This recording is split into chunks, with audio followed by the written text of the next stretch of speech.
इस घर में दो दो बहुएं होकर भी रसोई का ये हाल है। सुनैना बहू, ज्योति बहू, यहाँ आओ। जी माँ जी, आपने हमें बुलाया? ओफो, आखिर क्या है ये सब?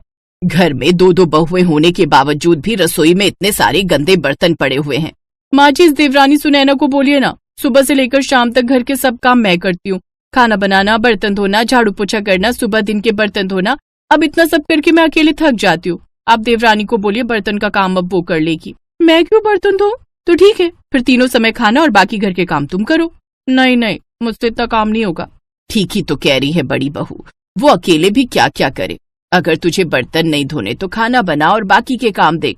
नहीं नहीं, अच्छा ठीक है, तो मैं बर्तन धोने का काम कर लूंगी। वाह, अब आए ना ऊंट पहाड़ के नीचे। कम से कम अब मुझे सबके जूठे बर्तन तो नहीं धोने पड़ेंगे। चल अब ये बर्तन धो। जहाँ जेठानी मन ही मन खुश होती है तो वहीं सुनैना बुरा सा मुंह बनाते हुए बर्तन धोने लग जाती है। अगले दिन से देवरानी बर्तन धोने लगती है, लेकिन आलसी देवरानी एक हफ्ते में ही ढेर सारे बर्तन धोकर परेशान हो जाती है। उफ, मैं तो ये बर्तन धो धोकर लगातार परेशान हो गई हूँ। हे भगवान, न जाने कब तक मुझे ये काम करना पड़ेगा। ऐसे ही कुछ दिन बीतते हैं। एक दिन जेठानी छुट्टी वाले दिन सबके लिए पकवान बनाती है। अरे वाह, आज तो बहुत ही अच्छे और बढ़िया पकवान बने। वो बहुत दिनों से पकवान नहीं बनाए थे और आज संडे थी, सबकी छुट्टी थी, इसलिए आज पकवान बना दिए। अच्छे से जानती हूँ मैं, ये सब आपने मुझे परेशान करने के लिए किया है। आपका क्या है, आप तो पकाकर एक तरफ हो गई, अब इतने सारे बर्तन धोना तो मुझे पड़ेंगे ना। मुझ पर तो किसी को तरस ही नहीं आता। माँ जी, आप भी ना बस मुझ पर ही हुक्म चलाती हैं। चुप कर, तुझे सबसे आसान काम दिया है। बड़ी बहू रोटी, पानी, कपड़ा, झाड़ू पोछा सब करती है। बता, तुझे दे दूं ये सब काम? नहीं नहीं, मैं बर्तन के काम से ही खुश हूँ। सुनैना, तुम भी ना इतने से काम में भी कितना थक जाती हो, सच में। तुम चुप करो जी और चुपचाप खाना खाओ। सबने मिलकर खाना खा लिया था, लेकिन सुनैना रसोई में जाने की जगह अपने कमरे में चली जाती है और नाटक देखने लगती है। जेठानी सबके जूठे बर्तन रसोई में इकट्ठे करके रख देती है और रसोई साफ करती है, लेकिन सफाई करने के बाद भी जब काफी देर तक सुनैना नहीं आती तो जेठानी उसके कमरे में जाती है। सुनैना, जाओ जाकर रसोई में बर्तन धो लो। सुबह मुझे सबके लिए चाय नाश्ता बनाना होगा तो रसोई के बर्तन साफ चाहिए होंगे। ओफो, फिर आ गई जान खाने। जेठानी जी, अभी मेरा बिग बॉस सीरियल आ रहा है, आप जाकर सो जाओ, मैं अपना काम कर लूंगी। जेठानी अपने कमरे में सोने चली जाती है और सुनैना नाटक देखने लगती है, लेकिन कब उसे टीवी देखते हुए 10 से 12 बज जाते हैं उसे पता ही नहीं चलता। फिर 12 बजे वो रसोई में जाती है और बर्तन धोने लगती है। सब आराम से खर्राटे मार मार कर सो रहे हैं और एक मैं हूँ कि यहाँ बर्तन धो रही हूँ। सब तो खा पी कर अपने कमरे में चले जाते हैं, लेकिन एक मैं हूँ जो सबके आराम करने के वक्त बर्तन धोने बैठ जाती हूँ। फिर चाहे वो सुबह हो, दिन हो या शाम हो या रात हो, लेकिन बस अब मैं बार बार पानी में हाथ नहीं डालूंगी। कल से मैं तीनों वक्त के बर्तन एक साथ ही धोऊंगी। सुबह, दिन और रात तीनों वक्त के बर्तन अब रात में ही धुलेंगे। रात को बर्तन धोकर फिर वो भी सोने चली जाती है। अगले दिन वो नाश्ते के बाद अपने कमरे में चली जाती है। दिन में बड़ी बहू उसे जूठे बर्तन साफ करने के लिए बोलती है, लेकिन वो सुनने को तैयार ही नहीं होती। फिर इसी तरह रात का भी खाना बनकर तैयार हो जाता है। जेठानी भी कोई बर्तन नहीं धोती, अपने हिस्से का काम खत्म कर सबको खाना खिलाकर अपने कमरे में चली जाती है। फिर अपना नाटक खत्म होने के बाद रात के 12 बजे सुनैना बर्तन धोने लगती है। ऐसे ही वो अगले दिन भी करती है तो जेठानी अपनी सास से उसकी शिकायत करती है। फिर सास देवरानी से, ये क्या है छोटी बहू, अरे ऐसे गंदे बर्तन रसोई में नहीं छोड़ते, नहीं तो नकारात्मक शक्तियाँ यानी भूत पिशाच पीछे पड़ जाते हैं। क्या माँ जी, आप भी आज के मॉडर्न जमाने में ये सब बातें करती हैं? ऐसा कुछ नहीं होता, और मैंने कह दिया ना, मैं अपने हिस्से का काम तभी करूंगी जब मुझे करना होगा। सुनैना रोज ऐसे ही रात को 12 बजे बर्तन धोने बैठ जाती।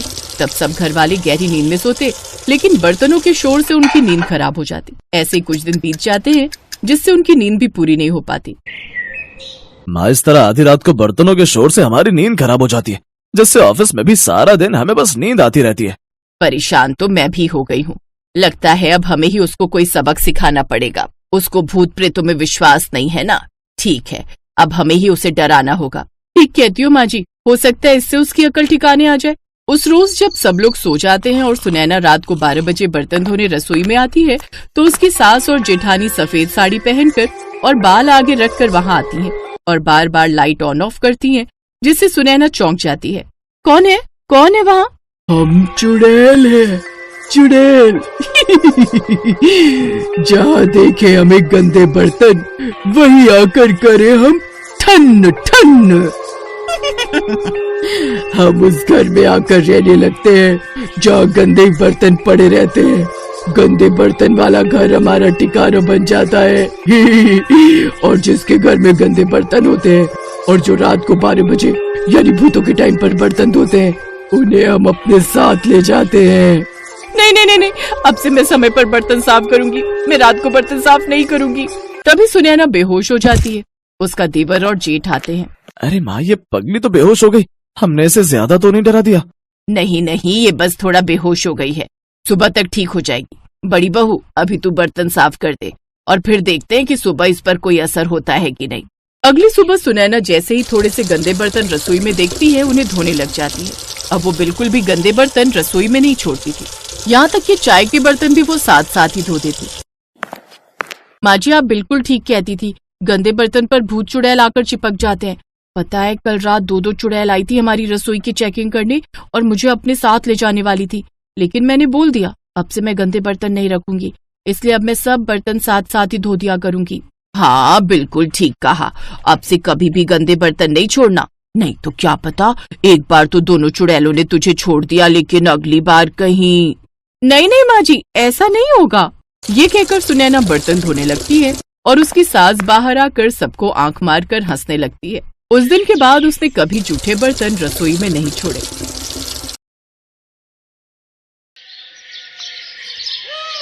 ओह गॉड, यहाँ तो पूरा श्रिंक भरा पड़ा है गंदे बर्तनों से।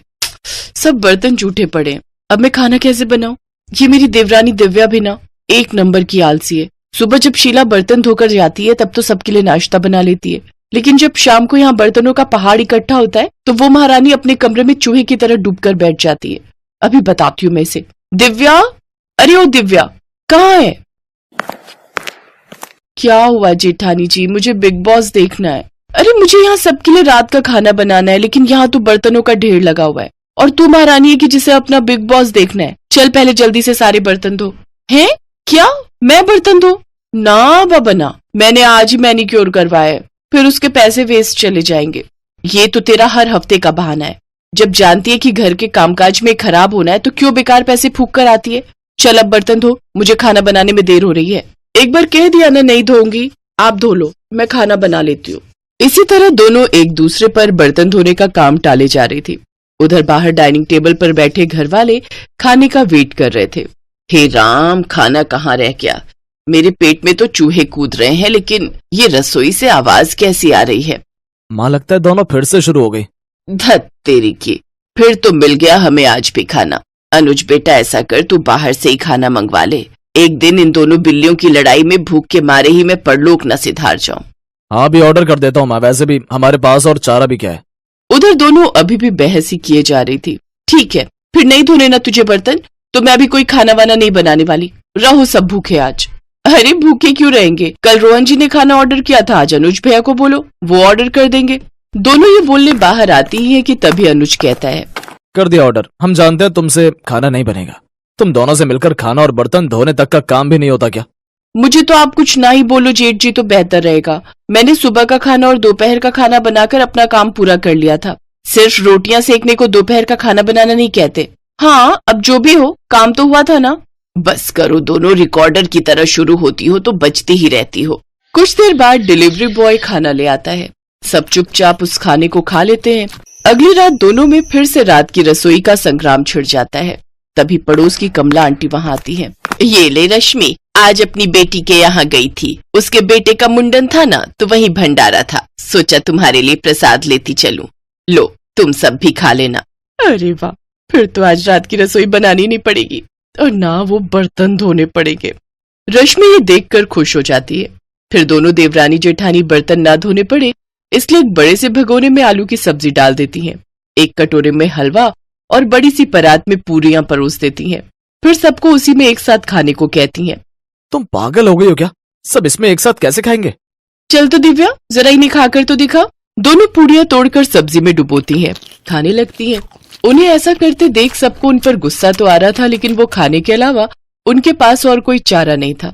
वो रात तो जैसे तैसे कट गई, लेकिन अगली शाम फिर वही कहानी छिड़ गई। देख, कल तो कमला आंटी भंडारा दे गई थी, लेकिन आज तो तुझे बर्तन धोने ही पड़ेंगे। क्या दीदी, मैं बहुत थक गई हूँ, आज रहने देते हैं, मैं उनसे कहकर बाहर से ही खाना मंगवा लेती हूँ। ये सुनकर रोहन गुस्से में आ जाता है। चुप रहो, अपना मुंह बंद रखना। आज हम दोनों में से कोई भी बाहर का खाना ऑर्डर नहीं करेगा। जाओ दोनों रसोई में और खाना बना कर लाओ। दोनों डर के मारे किचन में चली जाती है। क्या करे दीदी, अब तो रात की रसोई करनी पड़ेगी। अच्छा एक काम करते हैं, आप ये बर्तन धो लो तो मैं सबके लिए पुलाव बना दूंगी। हा आई बड़ी बर्तन धो दो, खुद धो ले समझी। और रही उन लोगों के बाहर का खाना ना खाने की बात, तो कोई बात नहीं, हम उन्हें बाहर का खाना मंगवाने के लिए नहीं कहेंगे और ना ही हम खुद घर पर बनाएंगे। मैं कुछ समझी नहीं, अभी बताती हूँ। रश्मि डब्बे समेत नमकीन, मुरमुरा और बिस्कुट लेकर घर वालों के सामने रख देती है। ये रहा आप लोगों का आज का खाना। इन दोनों का बस चलेगा ना तो हमें रोज मंदिर के बाहर लंगर में बैठकर ही रात का खाना खाना पड़ेगा। इनके रहते तो हमें रात की रसोई नसीब ही नहीं होगी। बस बस बहुत हुआ, आज तो हम जैसे तैसे ये खा लेते हैं, लेकिन अगर कल से खाना नहीं मिला तो फिर तुम लोगों की खैर नहीं। जी ठीक है, लेकिन उनके पास इसका भी जुगाड़ था। अगले दिन दिव्या बाजार से जाकर कुछ डिस्पोजेबल प्लेट्स ले आती है। यार दिव्या, खाना तो डिस्पोजेबल में खा लेंगे, लेकिन खाना बनाने के लिए तो वो बर्तन धोने ही होंगे ना। कुकर, कढ़ाई, ये सब तो चाहिए ही ना। फिकर नॉट, ये देखो 2 मिनट में बनने वाली मैगी, अब हम सब यही बनाएंगे। दोनों फिर से काम चोरी दिखाती हैं और नूडल्स बनाकर डिस्पोजेबल में डालकर दे देती हैं। ये देख तीनों अपना माथा पकड़कर बैठ जाते हैं। लेकिन अगले दिन सास ने दोनों बहुओं को सबक सिखाने का फैसला किया। अगली शाम रसोई से बर्तन धोने की आवाज आती है। दीदी, अभी तो हम रसोई में गए भी नहीं, फिर ये बर्तन धोने की आवाज कहाँ से आ रही है? चलो देखते हैं। दोनों अंदर जाकर देखती हैं तो अनुज बर्तन मांज रहा होता है, रोहन धो रहा होता है और बूढ़ी सास पार्वती खाना बनाने लगती है। ये देख उन दोनों को बड़ी शर्मिंदगी होती है। ये आप सब क्या कर रहे हैं? बहू, अब तुम दोनों से तो ना बर्तन धुलते हैं ना खाना बनता है, तो हमने सोचा हम खुद ही ये काम कर लेते हैं ताकि हमें रात की रसोई खाना तो नसीब हो। तुम दोनों जाओ और आराम करो। नहीं माँ जी, हमें माफ कर दीजिए, हमारी रहते आपको ये सब काम करना पड़ रहा है। हाँ माँ जी, हमसे भूल हो गई, हमें अपनी गलती का एहसास हो चुका है। अब से आपको कभी शिकायत का मौका नहीं देंगे। हमारे रहते हमारे पतियों को जूठे बर्तन और माँ जी आपको खाना बनाना पड़ रहा है। नहीं नहीं नहीं, आप सब बाहर जाइए, हम 1 घंटे में खाना बनाकर लाते हैं। अच्छा ठीक है, तुम कहती हो तो रहने देते हैं। चलो बेटा। माँ और बेटे बाहर आकर खूब हंसते हैं और एक दूसरे को आंख मारकर कहते हैं, मिशन सक्सेसफुल।